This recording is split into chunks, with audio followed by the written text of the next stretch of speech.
రైతు రుణమాఫీకి సంబంధించి రేషన్ కార్డు నిబంధన సరికాదు అంటూ మాజీ మంత్రి హరీష్ రావు మీడియాతో మాట్లాడటాన్ని ఇప్పటివరకు లైవ్లో చూసాం. ఇక మిగతా అప్డేట్ చూద్దాం. రుణమాఫీ అమల్లో కాంగ్రెస్ పార్టీ మరోసారి రైతులను మోసం చేసిందని ఆరోపించారు మహబూబ్ నగర్ ఎంపీ డీకే అరుణ.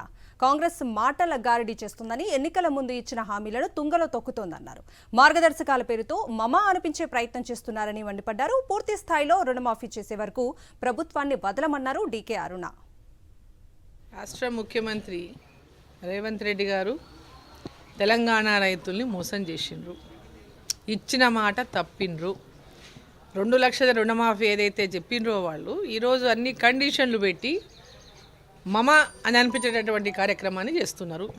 ఈరోజు రేషన్ కార్డు ఉండాలనేటటువంటి ఒక నిబంధన పెట్టినట్టు మనం చూస్తూ ఉన్నాం. అంటే ఈరోజు వాళ్ళు ఎన్నికల ముందు ఇచ్చిన హామీ ఏంది, ఇన్ని కండిషన్స్ ఈరోజు రైతు రుణమాఫీకి ఎందుకు?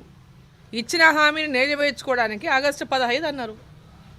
ఆగస్టు 15 రోజు లోపల ఇన్ని కండిషన్లు పెట్టి దాన్ని మొత్తం ఎన్ని తక్కువ అయితే, ఎంతమంది రైతులను తక్కువ చేస్తే, ఎన్ని ఎకరాలు తగ్గిస్తే అంతటటువంటి తగ్గించుకునేటటువంటి ప్రయత్నాన్ని చేస్తున్నారు తప్ప, వరంగల్లో ఏదైతే వాళ్ళు రైతుల కోసం ఆనాడు డిక్లరేషన్ అని చెప్పి చేసిండ్రో, మరి ఆ రోజు ఎందుకు వీళ్ళు అందరి యొక్క అభిప్రాయం తీసుకొని ఒక మీటింగ్ ఏర్పాటు చేసి దీన్ని అనౌన్స్ చేయలేదు? డిక్లరేషన్ అని చెప్పి బ్రహ్మాండంగా డిక్లరేషన్ చేసి ఈరోజేమో దానికి నిబంధనలు పెట్టడం లోపల వీళ్ళు 100% తెలంగాణ రైతులని రైతు రుణమాఫీ చేయకుండా మోసం చేసిండ్రు. నిబంధనల పేరిట ఈ యొక్క రైతు రుణమాఫీ పథకాన్ని తుంగలో దొక్కేటటువంటి ప్రయత్నం చేస్తున్నారు.